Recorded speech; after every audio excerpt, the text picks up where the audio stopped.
بنگلہ دیش کی 13ویں پارلیمانی انتخابات میں بنگلہ دیش نیشنلسٹ پارٹی نے میدان مار لیا۔ بنگلہ دیش میں عام انتخابات کے غیر سرکاری اور غیر حتمی نتائج جانے کا سلسلہ جاری ہے۔ اب تک کے حاصل ہونے والے نتائج کے مطابق بی این پی اور اس کی اتحادی جماعتوں نے 299 میں سے 209 نشستیں جیت لی۔ غیر مصدقہ نتائج کے مطابق خالدہ ضیاء کے بیٹے اور وزارت عظمیٰ کے امیدوار طارق رحمان کی قیادت میں پارٹی 151 نشستیں جیت چکی ہے۔ طارق رحمان ڈھاکہ اور بوگرا دونوں نشستوں پر کامیاب قرار پائے۔ بنگلہ دیشی میڈیا کے مطابق جماعت اسلامی اور اتحادیوں کو 70 نشستوں پر کامیابی ملی۔ جنزی کی نیشنل سٹیزن پارٹی بھی جماعت اسلامی کے ساتھ اتحاد میں شامل۔ نیشنل سٹیزن پارٹی صرف 5 نشستیں حاصل کرنے میں کامیاب ہوئی۔ وزیر اعظم محمد شہباز شریف نے پاکستانی عوام اور حکومت پاکستان کی جانب سے طارق رحمان کو بنگلہ دیش کے پارلیمانی انتخابات میں کامیابی پر دل کی گہرائیوں سے مبارکباد دے دی۔ وزیر اعظم شہباز شریف نے کہا کہ بنگلہ دیش کے عوام کو انتخابات کے کامیاب انعقاد پر دلی مبارکباد پیش کرتا ہوں۔ انہوں نے کہا کہ بنگلہ دیش کی نئی قیادت کے ساتھ قریبی تعاون کے خواہاں ہیں تاکہ اپنے تاریخی، برادرانہ اور ہمہ جہتی دو طرفہ تعلقات کو مزید مضبوط بنایا جا سکے اور جنوبی ایشیا اور اس سے باہر امن، استحکام اور ترقی کے مشترکہ اہداف کو آگے بڑھایا جا سکے۔ وزیر اعظم شہباز شریف کی صدر مملکت آصف علی زرداری سے ملاقات، غزہ امن بورڈ سمیت اہم قومی اور داخلی امور پر تبادلہ خیال، پاکستان کے نقطۂ نظر سمیت اہم قومی اور داخلی سلامتی امور بھی زیر غور آئے۔ ملاقات میں پیپلز پارٹی اور نون لیگ کے مرکزی رہنما بھی موجود تھے، جس میں ملک کی مجموعی سیاسی، معاشی اور سلامتی کی صورتحال پر تبادلہ خیال کیا گیا۔ ذرائع کے مطابق آزاد کشمیر کے نئے صدر کے انتخاب پر بھی مشاورت کی گئی۔ پاکستان کا دوسرا مقامی سیٹلائٹ EO2 کامیابی سے لانچ کر دیا گیا۔ ترجمان سپارکو کے مطابق چین کے یانگ جیانگ سی شور سینٹر سے سیٹلائٹ لانچ کیا گیا۔ سیٹلائٹ زمین کے مشاہدے اور امیجنگ کی صلاحیت بڑھائے گا، منصوبہ بندی اور وسائل کے انتظام کے لیے اہم ڈیٹا فراہم کرے گا۔ پاکستان کے سیٹلائٹس کے بیڑے میں اضافہ، مشاہدات کی تسلسل اور درستگی بہتر ہوگی۔ سیٹلائٹ حکمرانی، آفات کے انتظام اور اسٹریٹجک منصوبہ بندی میں معاون ثابت ہوگا۔ ترجمان کے مطابق مقامی EO2 پاکستان کی سیٹلائٹ تیاری میں خود انحصاری ظاہر کرتا ہے۔ 2-2.5 روپے سے بڑھ رہی ہے۔ اگر ہم نے اسی شرح کے اوپر خریدنا ہم نے کنٹینیو کی اور اگر نیٹ بلنگ پہ آ گئے تو یہ جو 4,66,000 ہم انویسٹر ہیں ان کا منافع 50% سے گر کے 37% پہ آ جائے گا۔ 37% ہر 100 روپے کے پیچھے 37 روپے سال میں کمانا یہ کوئی برا پروپوزیشن تو نہیں ہے۔ اس سے کس کا نقصان ہوگا؟ کسی کا نقصان نہیں ہے۔ نیٹ میٹرنگ سے نیٹ بلنگ پر صارفین کی منتقلی کے فیصلے پر عمل درآمد روک دیا گیا، جبکہ صنعتی صارفین کے لیے بجلی سستی کی۔ وزیر توانائی اویس لغاری کا قومی اسمبلی اجلاس میں اظہار خیال، کہا ہم نے 780 ارب کا گردشی قرضہ کم کیا، ہم IPPs ریٹس نیچے لائے، نظر ثانی معاہدے سے 3,400 ارب کا فائدہ ہوا، حکومت کو 8 روپے فی یونٹ بجلی مل رہی ہے، کیا نیٹ میٹرنگ سے 27 روپے یونٹ بجلی خریدنا درست ہے؟ وزیر توانائی نے کہا اس وقت سولر کا حجم 20 سے 22,000 میگا واٹ ہے، مجموعی حجم میں سے 6,000 میگا واٹ نیٹ میٹرنگ پر ہے۔ بڑے سیکٹرز کی سولر صارفین کی اکثریت نیٹ میٹرنگ پر ہے، ملک بھر میں مجموعی طور پر 8 سے 10% نیٹ میٹرنگ پر ہے۔ بجلی کے ترسیلی نقصانات 600 ارب روپے سے تجاوز ہونے کا انکشاف، دسمبر 2025 تک ملک بھر میں نیٹ میٹرنگ کی استعداد 7,000 میگا واٹ تک پہنچ گئی، پروٹیکٹڈ صارفین کی تعداد 2,15,50,000 تک جا پہنچی۔ قومی اسمبلی کے وقفہ سوالات میں وفاقی وزیر پاور ڈویژن اویس لغاری نے تحریری جوابات جمع کرا دیے۔ حکومت کا ملک بھر کے 12,665 فیڈرز میں سے 2,223 فیڈرز پر 10 گھنٹے سے زائد لوڈ شیڈنگ کا اعتراف، کوئٹہ الیکٹرک سپلائی کمپنی کے 814 میں سے 604 فیڈرز پر 10 گھنٹے سے زائد لوڈ شیڈنگ، سیپکو کے 707 میں سے 407 فیڈرز پر 10 گھنٹے سے زائد لوڈ شیڈنگ ہے۔ رپورٹ کے مطابق ٹیسکو کے 357 میں سے 174، پیسکو کے 1376 میں سے 642 فیڈرز پر 10 گھنٹے سے زائد لوڈ شیڈنگ کی جا رہی ہے۔ سپریم کورٹ نے بانی PTI کے خلاف توشہ فوجداری کیس کے ٹرائل کے خلاف کیس پر فیصلہ محفوظ کر لیا اور 16 فروری سے پہلے ان کی آنکھ کا معائنہ کروانے کا حکم دے دیا۔ بانی PTI کی جیل میں حالت اور فراہم سہولیات سے متعلق کیس کی سماعت چیف جسٹس یحییٰ فریدی اور جسٹس شاہد بلال پر مشتمل 2 رکنی بینچ نے کی۔ چیف جسٹس سپریم کورٹ یحییٰ فریدی نے کہا کہ ہم اس پر مناسب آرڈر کریں گے، رپورٹ میں پیش کی گئی دیگر سفارشات کو خود دیکھیں گے، اسلام آباد ہائی کورٹ کے فیصلے تک معاملہ زیر التوا رکھیں گے۔ چیف جسٹس نے کہا کہ بانی پی ٹی آئی کی صحت معاملے پر فیصلہ محفوظ کر رہے ہیں. صحت کا مسئلہ سب سے اہم ہے. صحت کے معاملے پر مداخلت کی ضرورت ہے. صحت کے معاملے پر حکومت کا موقف جاننا چاہتے ہیں. وزیر اعظم کے مشیر برائے سیاسی امور رانا ثناء اللہ کا کہنا ہے کہ بانی پی ٹی آئی جس بھی ڈاکٹر سے آنکھ کا چیک اپ کرانا چاہیں گے کروایا جائے گا. اپنے ایک بیان میں رانا ثناء اللہ نے کہا کہ بانی پی ٹی آئی کے وکیل سلمان صفدر نے رپورٹ میں یہ نہیں کہا کہ بانی پی ٹی آئی کی شکایات کرنے پر ان کا علاج نہیں کرایا گیا. بانی پی ٹی آئی جس بھی ڈاکٹر سے آنکھوں کا چیک کرانا چاہیں گے کروایا جائے گا. پاکستان مسلم لیگ نون کے رہنما خواجہ سعد رفیق نے بانی پی ٹی آئی کی بینائی متاثر ہونے کی خبروں کو پریشان کن قرار دے دیا. سوشل میڈیا پر جاری پیغام میں خواجہ سعد رفیق نے کہا کہ جیل سخت ہو یا نرم اپنے قیدی کو ایک بیماری کا تحفہ ضرور دیتی ہے. یہ جگ بیتی بھی ہے اور آپ بیتی بھی. بانی پی ٹی آئی کی بینائی متاثر ہونے کی خبریں تواتر سے آ رہی ہیں اور یہ پریشان کن ہے. خواجہ سعد رفیق نے کہا کہ فوری اور مؤثر علاج ہر انسان کا بنیادی حق ہے. مریض اگر قیدی ہو اور آپ کا سیاسی مخالف بھی تو اس کے حقوق کی حفاظت کرنا زیادہ اہم ہو جاتا ہے.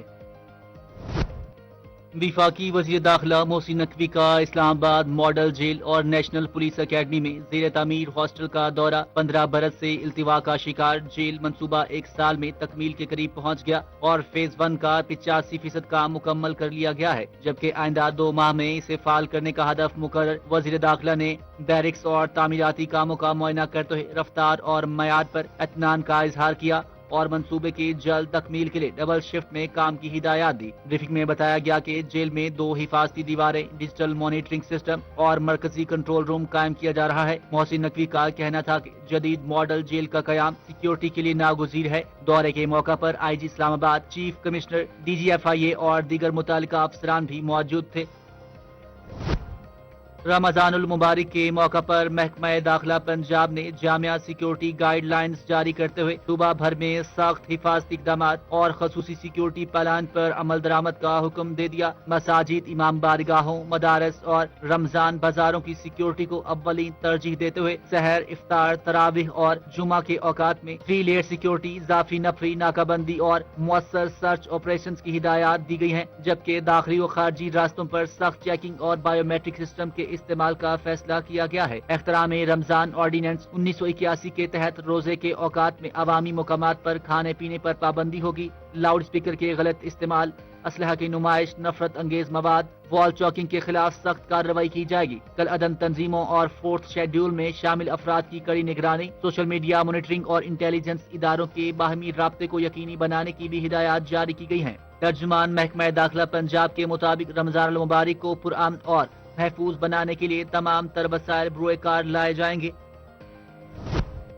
عوام پاکستان پارٹی کے سینئر رہنما سید زعیم حسین قادری انتقال کر گئے. سید زعیم قادری کو عارضۂ قلب کے باعث 3 دن کابل ڈیفنس کے نجی اسپتال میں داخل کروایا گیا تھا. خاندانی ذرائع کے مطابق سید زعیم قادری آج صبح 4 بجے اسپتال میں اپنے خالق حقیقی سے جا ملے. زعیم قادری کی نماز جنازہ آج شام بعد از نماز مغرب لارنس روڈ پر ادا کی جائے گی. سید زعیم قادری مسلم لیگ نون کے سابقہ رکن پنجاب اسمبلی اور حکومتی ترجمان بھی رہے. زعیم قادری آج کل عوام پاکستان پارٹی پنجاب کے ترجمان تھے. متحدہ عرب امارات نے پاکستان کے $2 ارب کے ڈپازٹ میں 2 ماہ کی مختصر مدت کے لیے رول اوور پر اتفاق کر لیا. ایک اعلیٰ عہدیدار نے تصدیق کی ہے کہ یو اے ای نے 17 اپریل 2026 تک 2 ماہ کے لیے اس رقم کو رول اوور کرنے پر رضامندی ظاہر کر دی. ذرائع کے مطابق یہ یقین دہانی اس وقت کرائی گئی جب نائب وزیر اعظم وزیر خارجہ اسحاق ڈار نے رواں ہفتے اعلیٰ اماراتی حکام سے رابطہ کیا. اعلیٰ سرکاری ذرائع کا کہنا ہے کہ عرب امارات نے یہ مختصر مدت توسیع 6.5% شرح سود پر دی ہے. متعلقہ حکام کی جانب سے باقاعدہ منظوری کسی بھی وقت موصول ہونے کی توقع ہے. The Asia-Pacific region is among the most climate vulnerable in the world. Floods, cyclones, earthquakes, extreme heat are increasingly displacing communities and placing immense pressure on both urban and rural settlements.